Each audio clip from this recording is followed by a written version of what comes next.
I stood frozen in the hallway, my heart pounding as I overheard Evelyn's venomous words through the partially open door. "I don't care what it takes, she won't last in this family," my mother-in-law hissed into the phone. My hands trembled as I clutched the bouquet of flowers I'd brought as a peace offering. Marcus and I had only been married for 3 months, and this was my first visit to his family home. I'd been so nervous, hoping to make a good impression. Now I felt like I'd been slapped. "Joy!" Marcus's voice startled me. "There you are. Ready to go in?" I plastered on a smile, hiding my turmoil. "Just a little nervous," I admitted, trying to keep my voice steady. He squeezed my hand reassuringly. "They'll love you, just be yourself." If only he knew. We entered the living room, and Evelyn's saccharine smile made my skin crawl. "There's my boy," she cooed, embracing Marcus. Her eyes narrowed imperceptibly as she turned to me. "And Joy, how nice to see you." "Thank you for having us, Mrs. Thompson," I managed, offering the flowers. "Oh, aren't these lovely?" she said, her tone dripping with insincerity. "I'll just put these in water." As she left the room, Marcus's father, Peter, greeted us warmly. "Welcome, Joy. We've heard so much about you." I relaxed slightly, grateful for his kindness. But as I caught Evelyn's calculating gaze from the kitchen doorway, I knew this visit was going to be far from the family bonding experience Marcus had promised. "Dinner's almost ready," Evelyn announced. "Joy, why don't you help me in the kitchen?" My stomach clenched. Alone with Evelyn? It was the last thing I wanted, but I couldn't refuse without seeming rude. "Of course," I said, following her into the kitchen. As soon as we were out of earshot, Evelyn's mask slipped. "Listen carefully," she whispered harshly. "You may have fooled my son, but I see right through you. This family doesn't need some gold-digging little tramp worming her way in." I gasped, shocked by her venom. "Mrs. Thompson, Save it," she snapped. "Just know that I'll be watching your every move. One wrong step, and I'll make sure Marcus sees you for what you really are." Before I could respond, she thrust a serving dish into my hands. "Take this to the table," she ordered, her voice suddenly sweet again. "And remember, not a word to Marcus." As I carried the dish out, my mind reeled. How was I going to survive this visit, let alone a lifetime of Evelyn's hostility? Little did I know, this was only the beginning of my mother-in-law's cruel campaign against me. Tension at the dinner table was palpable as Evelyn set down a steaming dish in front of me. "I made this especially for you, Joy," she said, her smile not quite reaching her eyes. "It's an old family recipe." I took a bite, and immediately my mouth was on fire.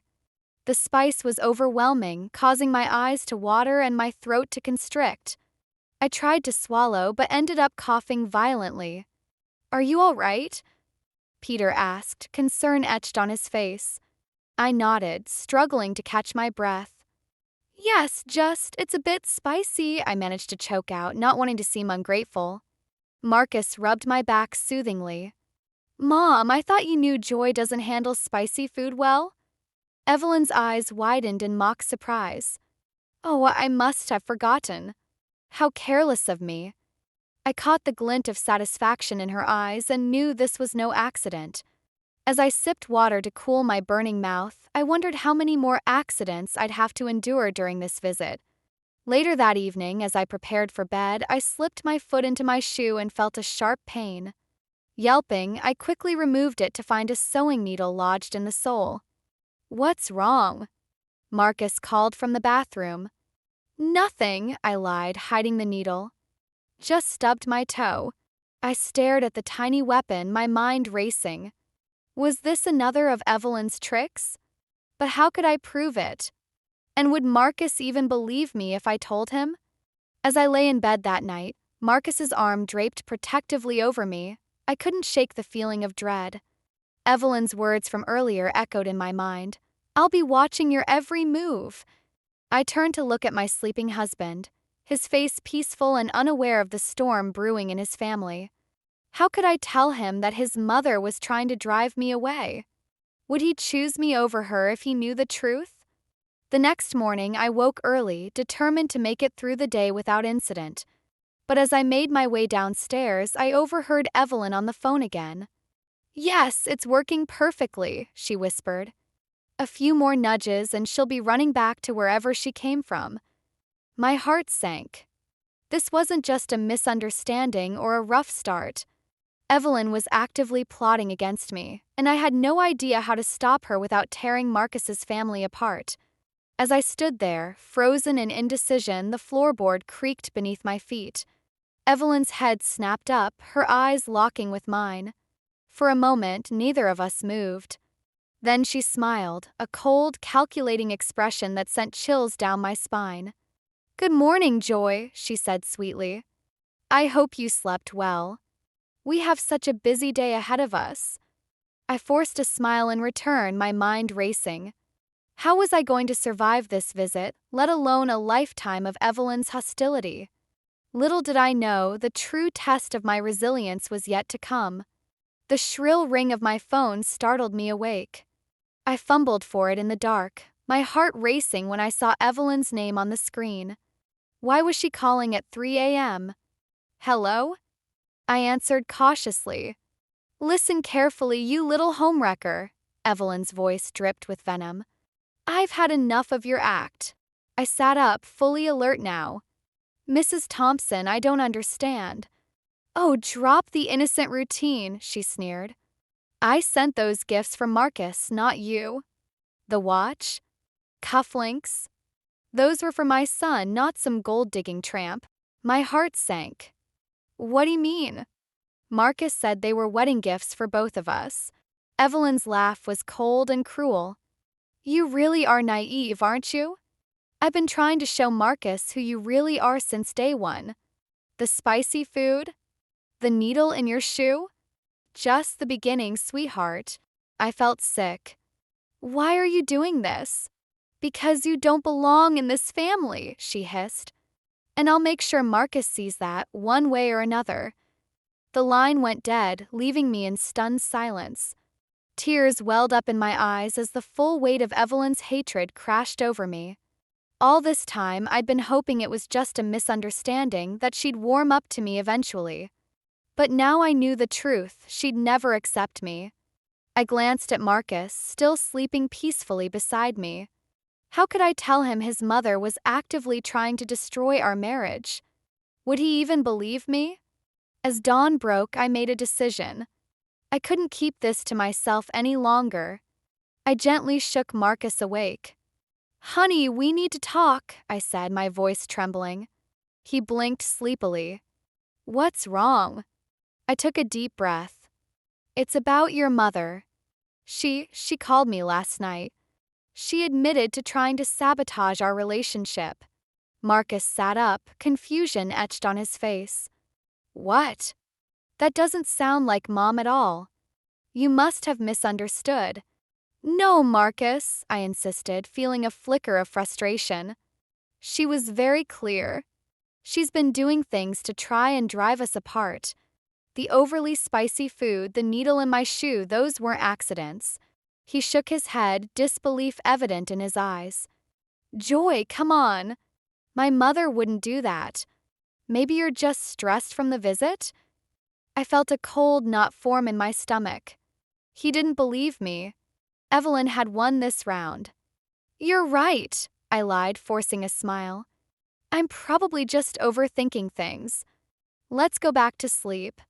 As I lay there, wide awake and fighting back tears, I realized I was truly alone in this battle. If I wanted to save my marriage, I'd have to find a way to expose Evelyn's true nature before she tore us apart for good. The weeks following our visit to Marcus's family were a blur of anxiety and sleepless nights. Evelyn's threats echoed in my mind, and every unexpected noise made me jump. I lost my appetite, picking at my food and forcing myself to eat just enough to keep Marcus from worrying. But I couldn't hide the toll it was taking on me forever. "Honey, you look thinner. Everything okay?" Marcus asked one evening, his brow furrowed with concern. I plastered on a smile, hating the lie that came so easily now. "Just dieting," I said, avoiding his eyes. "Trying to get in shape for summer." He didn't look convinced, but didn't push the issue. I felt a pang of guilt for not confiding in him, but what could I say? That his mother was slowly destroying me? That I lived in constant fear of her next move? The harassment intensified. Packages arrived at our door, diet pills, self-help books on fixing your marriage, even a brochure for a divorce lawyer. All addressed to me, all with no return address. But I knew who they were from. Then came the phone calls. Silence on the other end, or muffled whispers that sent chills down my spine. I changed my number, but somehow, she always found a way to reach me. One night, I woke to find dozens of missed calls from an unknown number. When I checked my voicemail, Evelyn's voice filled the room. "You think you can just ignore me? I warned you, Joy. I'll make your life a living hell until you leave my son alone. You don't deserve him. You don't deserve this family. Get out now before I really show you what I'm capable of." I deleted the message with shaking hands, tears streaming down my face. How much more could I take? The next morning, I caught sight of myself in the mirror and barely recognized the woman staring back at me. Dark circles under my eyes, cheekbones too sharp, a haunted look I couldn't shake. This couldn't go on. I picked up my phone, thumb hovering over Marcus's number. I had to tell him everything, consequences be damned. But as I was about to press call, a text came through. "Summer at my parents' place?" Marcus's message read, "Mom's been asking when we're coming to visit again." My blood ran cold. The thought of spending days under Evelyn's roof, at her mercy, was unbearable. But how could I refuse without raising suspicion? With a heavy heart, I typed back, "Sure, sounds fun." As I hit send, I realized I was at a crossroads. I could continue suffering in silence, protecting Marcus from the ugly truth about his mother. Or I could fight back, risking my marriage but reclaiming my sanity. Whatever I decided, one thing was clear. Something had to change, and soon. Because if it didn't, Evelyn might just succeed in breaking me for good. The weeks leading up to our summer visit to Marcus's family were a blur of anxiety and dread. I found myself inventing excuses to postpone, but Marcus's enthusiasm was unwavering. "Mom's so excited to see us," he'd say, oblivious to the knot forming in my stomach. The night before our departure, I stood in front of the mirror, barely recognizing the woman staring back at me. Dark circles under my eyes, clothes hanging loose on my frame. The toll of Evelyn's torment was written all over me. "You okay, honey?" Marcus asked, wrapping his arms around me from behind. "You seem tense." I forced a smile. "Just a little nervous about the trip, that's all." He kissed my cheek. "Don't worry, it'll be great. Mom's even planning a special dinner for us tomorrow night." The thought of Evelyn's special dinner sent a chill down my spine. What new torment did she have planned? As we drove to his parents' house the next day, I clutched my phone, debating whether to call my mother, Clara. She'd always been my rock, but I'd been too ashamed to tell her about Evelyn's treatment. Maybe it was time to break my silence. We pulled into the driveway, and there was Evelyn, all smiles and open arms. "Welcome home, darlings," she cooed, embracing Marcus. Her eyes narrowed imperceptibly as she turned to me. "Joy, dear, you look tired. Are you eating enough?" Before I could respond, she ushered us inside.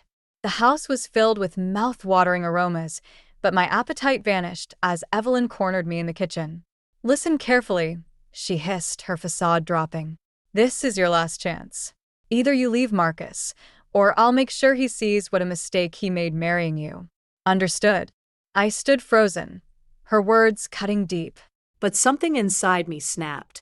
I'd had enough. "No, Evelyn," I said, my voice stronger than I felt. "I love Marcus, and I'm not going anywhere. Your bullying stops now." Her eyes flashed dangerously. "Oh, you foolish girl. You have no idea what you're up against." As she stormed out, I leaned against the counter, shaking.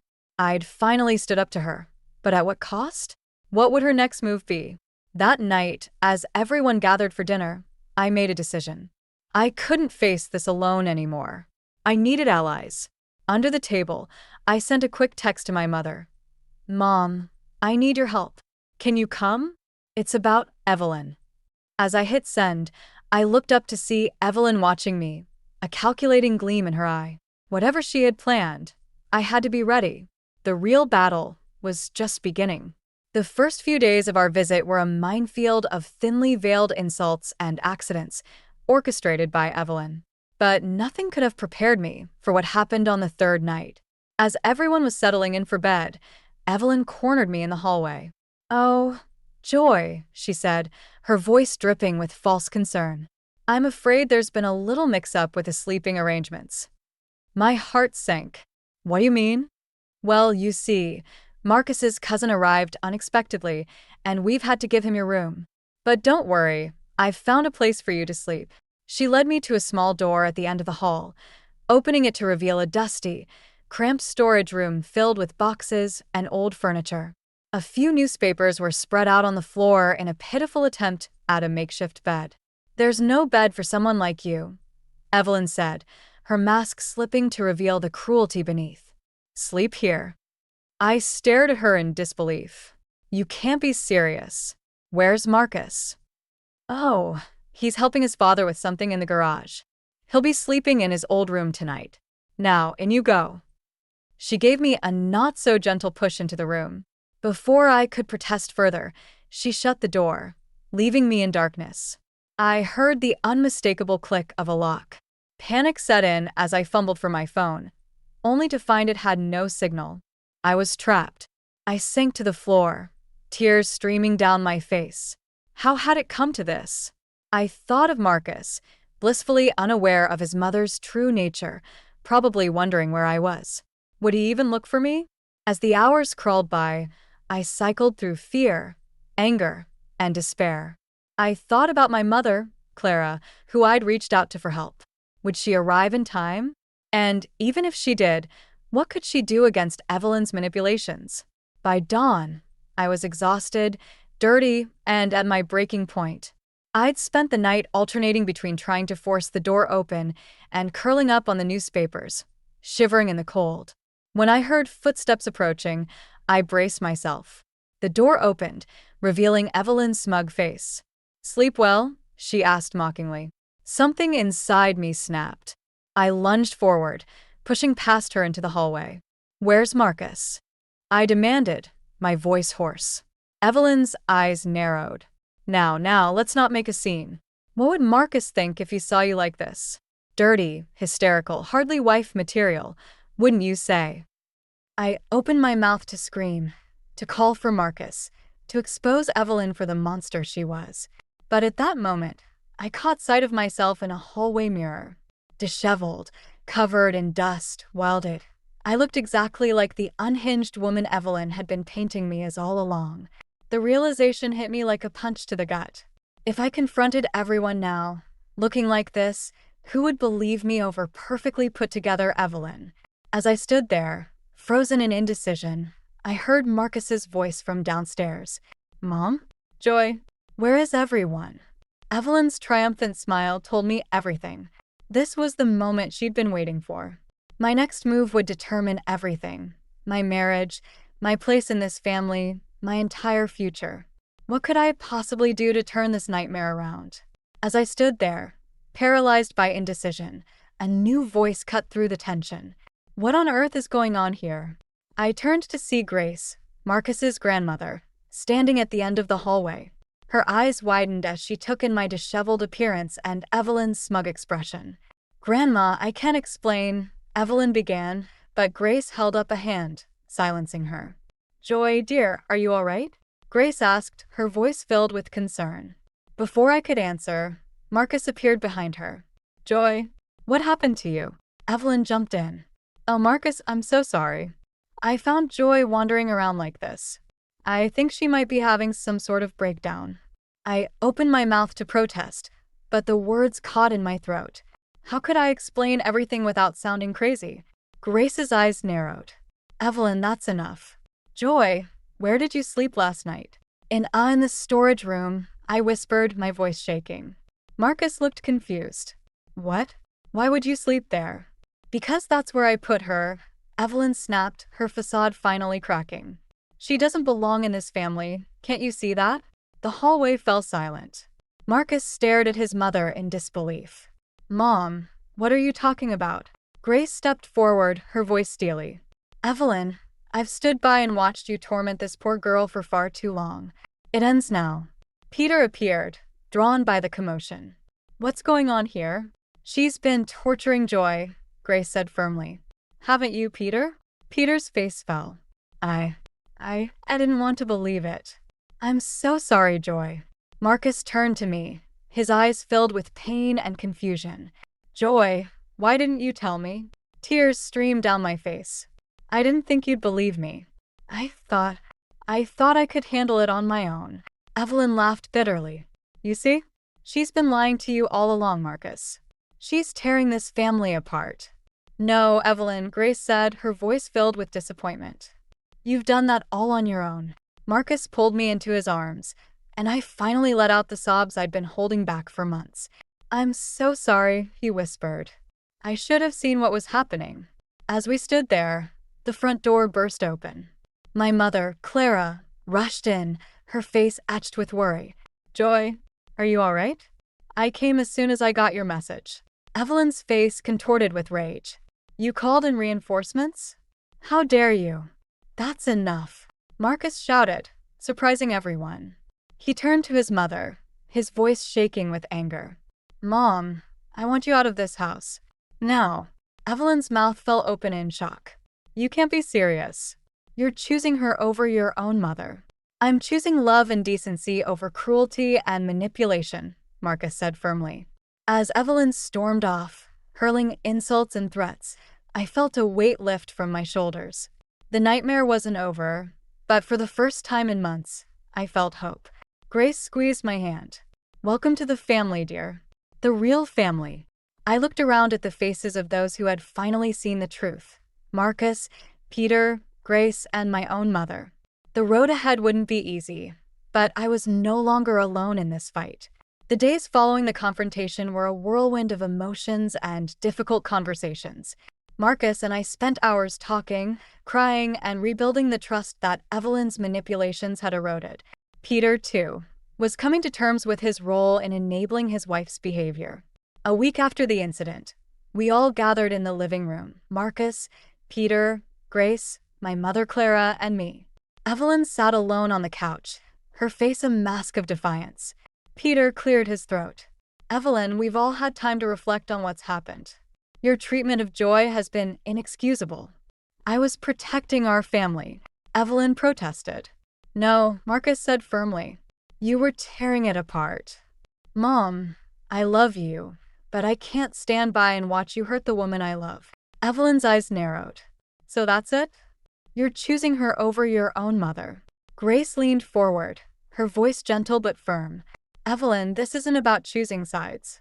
It's about recognizing that your actions have consequences. I took a deep breath, finding my voice at last. Evelyn, I never wanted to come between you and your son. All I wanted was to be part of this family. You'll never be part of this family, Evelyn spat. Peter stood up, his face resolute. That's where you're wrong, Evelyn. Joy is family now. And if you can't accept that, then I think it's best if you leave. The room fell silent. Evelyn looked around, seemingly waiting for someone to defend her. When no one did, she stood up, her voice shaking with rage. Fine. If this is how it's going to be, I'll go. But don't come crawling back when she shows her true colors. As Evelyn stormed out, slamming the door behind her, I felt a weight lift from my shoulders. It wasn't the resolution I'd hoped for, but it was a start. Marcus took my hand, his eyes filled with remorse and love. I'm so sorry, Joy. I should have seen what was happening sooner. I squeezed his hand. We both made mistakes. What matters is where we go from here. Grace smiled warmly. And where you go is forward, together. This is your home too, Joy. So don't worry about the past. As I looked around at the faces of my new family, Marcus, Peter, Grace, and my own mother Clara, I felt a sense of peace wash over me. The road ahead wouldn't be easy, but for the first time since I'd married Marcus, I felt truly accepted. 6 months later, as Marcus and I stood in our newly decorated nursery, his hand resting gently on my growing belly, I realized that sometimes family is what you make it. And ours, though unconventional, was built on a foundation of love, understanding, and resilience. "Are you happy?" Marcus asked, his voice soft. I turned to him, smiling through tears of joy, more than I ever thought possible. As we stood there, surrounded by the promise of new beginnings, I knew that the struggles we'd faced had only made us stronger. And whatever challenges lay ahead, we would face them together, as a family.